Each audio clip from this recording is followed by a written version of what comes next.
Permiso, me voy a quitar la mascarilla porque hablo bastante mal con la mascarilla. Primero, muchísimas gracias a Pablo porque ha hecho una presentación mía, yo creo que excesiva. Ahora lo veréis, yo creo que se ha pasado.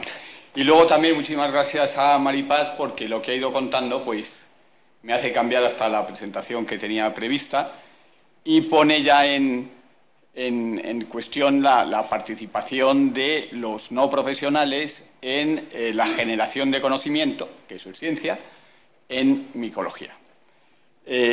Voy a hacer una mini presentación mía para que, bueno, yo no soy micólogo profesional, yo me dedico a otros temas, sí que tienen que ver con investigación, pero en investigación biomédica. Soy ingeniero de montes, pero estoy en investigación biomédica y estoy llevando o coordinando proyectos europeos de investigación, pero el tema de micología, comenzó, a mí me empezó a gustar porque enfrente de mi casa pues hay un parque como de 100 hectáreas muy natural, con encinas y con pinos, y a mí me gusta mucho la fotografía, empecé a fotografiar setas y digo, bueno, y voy a ponerle un nombre a estas setas, ¿no? Y entonces me metí en un mundo que no era yo consciente de dónde me estaba metiendo, porque poner un nombre bien a una seta cuesta Dios y ayuda, si no son las setas absolutamente conocidas o fácilmente reconocibles.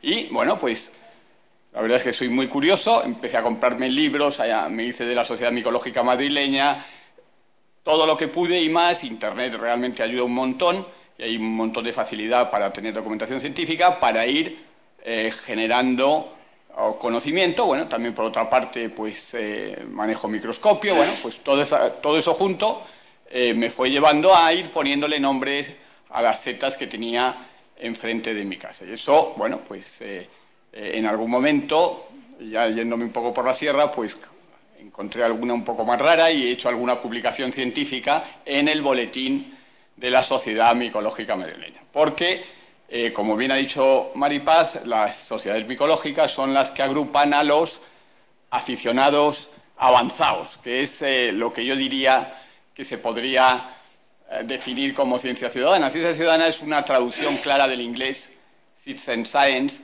que en España no se utilizaba. Y realmente yo di una presentación en la Sociedad Madrileña de Micología y cuando les dije lo de ciencia ciudadana, bueno, estaban todos diciendo, ¿de qué estás hablando? ¿De qué me cuentas a mí? Cuando realmente tenía allí, y ahora pondré, ejemplos notables de ciencia ciudadana en España. Pero vamos, la palabra es que ni la conocían ni muchísimo menos. Ellos eran aficionados, avanzados, ¿no? Si quieren, al avanzado se lo pone otro. Él era aficionado a la micología y, bueno, pues tenía curiosidad y tenía rigor suficiente, porque en ciencia hay que tener rigor en lo que se dice y cómo se dice y en base a qué se dice, para hacer publicaciones que luego veremos que han sido muy numerosas por parte de estos aficionados avanzados en micología.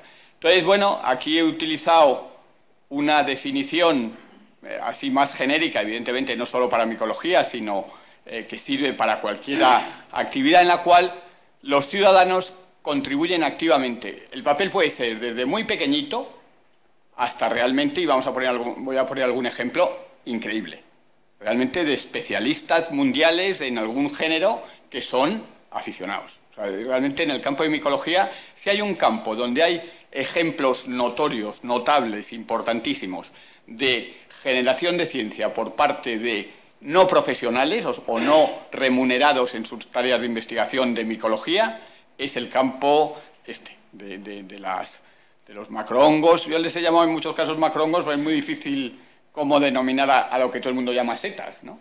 Pero bueno, pues realmente las sociedades micológicas se han centrado en macrohongos fundamentalmente, en microbiología y en organismos microscópicos, pues no. Pues bueno, entonces puede ser desde una participación muy pequeñita, pero tiene que ser participación en temas, o sea, que aporten ejemplares, habiéndolos cogido con rigor, habiendo anotado las características de donde se cogen, o sea,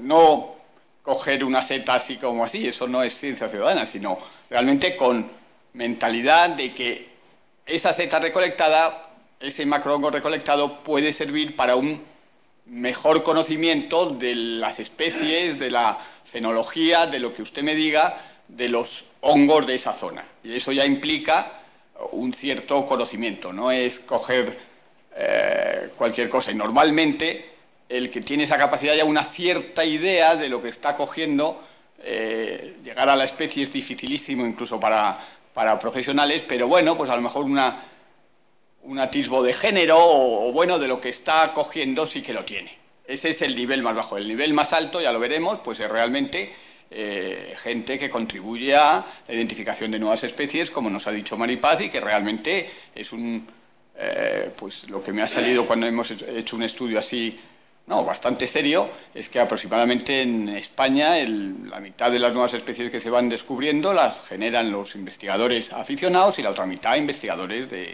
profesionales de centros públicos. Bueno, pues quería decir que esta es la definición, es bastante intuitivo la definición lo que es la ciencia ciudadana. La ciencia realizada por los no profesionales en investigación y que no viven de realizar investigación en ese campo. Son aficionados avanzados o como se quiera llamar.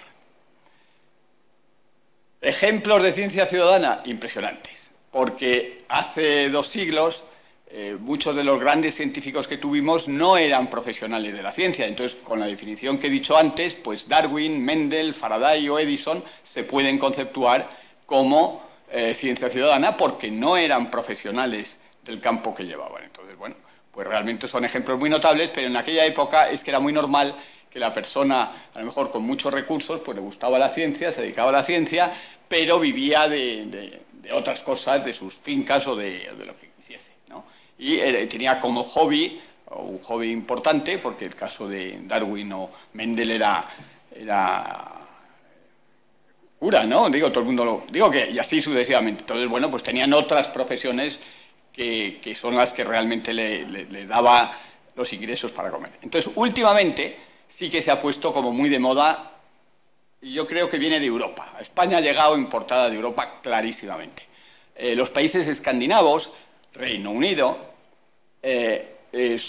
Estados Unidos más allá, han sido siempre ejemplos donde la participación ciudadana en todos los campos, y en micología especialmente, pues ha sido muy importante. Entonces, bueno, cada vez más, y aquí estos son consideraciones de sentido común, pues como el acceso a la documentación científica, que es básico saber lo que se ha hecho para poder investigar, cada vez es más fácil y a través de Internet tienes 1000 posibilidades de encontrar publicaciones y documentación científica para saber el estado de la ciencia de un campo concreto. Y entonces eso antes no lo había. Antes el catedrático tenía sus libros, sus cosas y sus temas, y era su gran activo. Ahora tienes Internet, que tienes prácticamente todo a la misma velocidad que cualquier profesional de centro público. También, por otra parte, y en el campo de la micología, pues hay cantidad de datos meteorológicos y de todo tipo que se pueden tener acceso a través de Internet. Antes era inviable, había que recopilarlos de boletines meteorológicos y, bueno, pues imposible, ¿no? Y luego, otro tema también muy importante, y Maripaz lo ha comentado un poco, es que la edad de jubilación permite unos ciertos años a partir de la edad de jubilación de llevar una vida profesional todavía notable, o que se pueden hacer cosas interesantes. Y bueno, pues eso está llegando a gran parte a la población que le toca, ¿no? Dentro de esa población que le toca hay aficionados a la ciencia, hay doctores que eran doctores de otra cosa, pero luego les sigue gustando la ciencia y pueden o se dedican a estos temas. Entonces, en algún momento, y ese es un pequeño problema de las sociedades micológicas, por lo menos de la madrileña, cuando ves la edad media en las reuniones te quedas un poco asustado, porque realmente son, bueno, altísimas. No tengo ni idea porque no han hecho el estudio, pero mayoritariamente jubilados, hay que ser realista. Entonces, bueno, y cuando ves un joven, pues se le mima, porque es que como hay uno, pues es así, es un tema realmente muy llamativo como los aficionados avanzados, en muchos casos, pertenecientes a estas sociedades micológicas, yo hablo de la madrileña, pero intuyo que es un caso bastante genérico. Como bien decía Maripaz, hay que hacer aplicaciones y otro tipo de cosas para promover y atraer a este tema. Bueno, entonces esto es la ciencia ciudadana. Voy a ir muy rapidito ahora.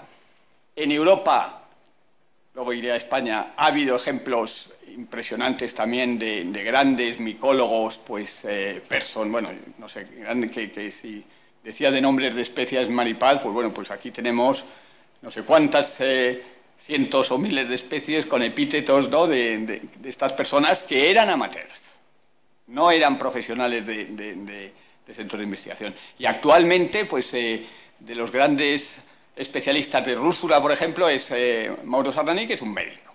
Y así sucesivamente. O sea, tenemos realmente... bueno, de Alemania he puesto dos ejemplos porque son gente que publica en buenas revistas y que no son profesionales de centros públicos. Y bueno, pues con Aronsen yo me carteé alguna vez porque en tema de micena es el que más sabe de Europa, con mucha diferencia, y tiene un libro fantástico sobre las micenas de Europa y bueno, pues es profesor de literatura. España. En pasados, mira, aquí he coincidido con Maripaz, pues tenemos a catalanes, porque hay mucha afición a los macrohongos y a las setas en Cataluña, pero también en el País Vasco y en Madrid, ¿no? He puesto uno que recientemente ha fallecido, que es Celestino Belpí, que era de Extremadura, que es realmente buenísimo, realmente una persona que ha hecho cantidad de estudios y de descripción de especies en Extremadura con un nivel altísimo, también ha publicado libros y era un trabajador de la central nuclear de Almaraz, que ha muerto desgraciadamente hace muy poquito. A más, y pensando en una presentación que hice en la Sociedad Micológica Madrileña, me dediqué a hacer un pequeño estudio, un pequeño no, porque cuando te metes luego realmente las cosas se amplifican, de qué implicaba o qué había supuesto o qué suponía la participación de aficionados avanzados, de amateurs, que es una palabra que no me gusta nada porque parece peyorativa, pero de gente que no es profesional, que no vive profesionalmente de la investigación en micología, en el conocimiento que tenemos en España sobre macrohongos. Entonces, afortunadamente, había unas compilaciones de una profesora de farmacia de la Complutense, de Ana Rosa Burgaz, que empezaban desde 1998 y las va a terminar en 2018, me parece que es la última revisión, que hacía una recopilación de todas las publicaciones micológicas, incluyendo también los líquenes. Entonces, con un poco de arte lo acabas pasando a base de datos, empiezas a ver las revistas y empiezas a ver los autores. Los autores con bastante complicación, las revistas no. Y bueno, pues de lo que lo tengo que ver, porque tampoco me lo sé de memoria, la revista que más publicaciones había en un intervalo que yo cogí de 2008 a 2017 era el Boletín de la Sociedad Micológica Madrileña, pero luego el de la catalana también tenía un número importante, y bueno, de Castilla-León, y un montón de otras publicaciones, incluyendo alguna, yo no sé, de carácter internacional, como Personia o, bueno, pues otras internacionales, pero mayoritariamente las publicaciones en micología en España se publican en los boletines de las sociedades micológicas. Me salieron 538 autores diferentes, con alguna asterisco, porque hay veces que te ponen Sánchez, y vaya usted a saber que Sánchez es el Sánchez que dicen que es esta publicación. O sea que en algunos casos los estudios bibliométricos son complicados, pero y me salieron que relativas a macrohongos, pues como 2/3 de todas las publicaciones que había. Así en un número rotundo, unas 660 publicaciones en 10 años y 538 autores con criterios similares para excluirlos o no excluirlos a los nombres de los investigadores. De esos,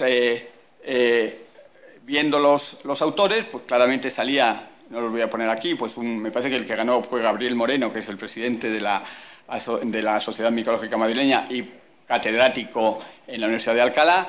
Había investigadores que salían con un número muy alto de publicaciones y luego había un cierto número, 320 en el estudio que hice, de autores con un solo artículo, entre los cuales me incluyo. Yo soy uno de un solo artículo. Que luego viéndolos, buscando en las afiliaciones, pues ponían su casa cuando pones la afiliación en la publicación. Eran aficionados avanzados. Y también muy llamativo, porque en las sociedades micológicas también hay participación vamos ahí, los socios son aficionados avanzados en su mayoría, pues son muchos, pero también son socios numerarios, gente de centros públicos. O sea, sirven como punto de encuentro para la colaboración. Pues un 50% de los artículos en los que participaban investigadores independientes, es otra posible sinónimo de aficionado avanzado, estaban en coautoría con investigadores de centros públicos. Luego, clarísimamente, en muchos casos, el aficionado avanzado, el investigador independiente, se apoyaba en una instrumental o unos conocimientos de investigadores de centros públicos importantes para la publicación que realizaban. Y yo creo que también es un tema muy relevante a notar. El número de especies, esto es una información más somera, o sea, podría tener variaciones, pero me salieron me parece que del 2000 al 2010 como una media en España de unos de 3 a 7 nuevas especies por año. Sí, 2 minutos. Y bueno, voy a pasar muy rápido, pero sí que voy a poner un ejemplo. Aquí hay libros que han generado aficionados avanzados, bastantes libros, unos son monográficos, otros son más genéricos de zonas, y un ejemplo como el veterinario este que decía de Aranda de Duero, que ha publicado 2 monografías, una de 800 páginas y otra de 1000 páginas, sobre el género Agaricus, y yo creo que a nivel mundial está en todas las publicaciones buenas de Agaricus, nuevas, con biología molecular, que por supuesto se apoya en centros públicos. Tenemos un número muy importante de investigadores independientes o aficionados avanzados que publican de forma clara, y luego casos como Luis Miguel García Bona, que es catedrático de instituto en Navarra, que ha hecho una página web importantísima para poner todo el conocimiento que había ido teniendo a disposición del público en general en Navarra. Resumen, en España tendremos como del estudio que hice, ya digo que podría tener, que tiene sus limitaciones, pero que sirve para dar una idea bastante clara, pues a lo mejor unos 300 o 400 investigadores que durante 10 años han estado publicando en revistas, mayoritariamente revistas de sociedades micológicas. Y luego, viendo páginas como Biodiversidad Virtual, pues fácilmente, y por el número de fotos y por las estadísticas de la página web, otros 300 o 500 que, aunque no publican, también son capaces de llegar a una identificación de especies. Y en el otro lado, por ponerlo un poco en perspectiva, pues viendo las publicaciones salen que unos 150 investigadores independientes, profesionales. Digo, para poner en solfa que a lo mejor hay 1000 aficionados muy avanzados o algo avanzados que pueden aportar conocimiento en micología, y unos 150 públicos. Entonces, la conclusión que yo saco saco de esta charla, y que personalmente la creo firmemente, es que el papel de los aficionados avanzados en el conocimiento y en el avance de la micología en España es relevante, muy relevante. Del mismo nivel, por no decir más, que el que han podido tener en estos últimos 20 años los investigadores de centros públicos. Pero paso claramente a las preguntas. ¿Esto es conocido? La sensación que yo personalmente tengo es que absolutamente no, pero nada de nada, ni por parte de la administración pública, ni por parte de la sociedad, ni por parte de nadie. ¿Por qué? Pues por un montón de causas que a lo mejor, si hay coloquios, se podrían tratar de ver. Y siguiente, suponiendo que las administraciones públicas, y aquí había en algún momento alcaldes, locales, regionales, nacionales, europeas, consideren que es un tema relevante para la generación de conocimiento, estamos hablando de ciencia, ¿cómo se podrían hacer los programas? Porque es un tema realmente difícil. Por definición, un aficionado avanzado no va a cobrar, porque deja de serlo si cobra. Entonces, ¿cómo se puede apoyar esas iniciativas? Recientemente, en el nuevo Horizon Europe, en el nuevo programa, ya se ven nuevas, había habido una serie de topics ligados a la ciencia ciudadana, y ya han cambiado radicalmente en la forma de cómo enfocar el apoyo y lo que han hecho ha sido, vía grandes proyectos, que esos proyectos sean los que financien 100, 150 actuaciones específicas, tanto para promover o para mantener actuaciones de ciencia ciudadana. Pero también lo dejo, es un tema clarísimamente no daría pie a una charla entera o a varias, cómo tendrían que ser estos programas para apoyar y fomentar la creación de Ciencia Ciudadana en España, que, como decía Pablo, y con esto termino, realmente a la sociedad nos interesa muchísimo, porque su coste es prácticamente cero. O sea, lo que hemos visto de este número de publicaciones, que viene a ser el mismo número casi que las investigaciones de los centros públicos, pues unas, como es normal y natural y lógico y razonable, se las realizan profesionales que cobran para hacerla, y otra que también genera un conocimiento de las especies, de nuevas especies, de su ubicación, de todo lo que usted me diga, pues se genera con un coste cero para la sociedad. Y eso es realmente un hecho muy, muy llamativo, muy, muy poco conocido, y que por su propia definición, pues claro, tampoco se habla mucho, en palabras europeas se disemina mucho, pero es una realidad como un templo, ¿no? Y entonces, bueno, pues yo creo que a la sociedad en general nos interesa el promoverlo, porque puede promover un conocimiento muy interesante, pero con un costo pues escaso o nulo.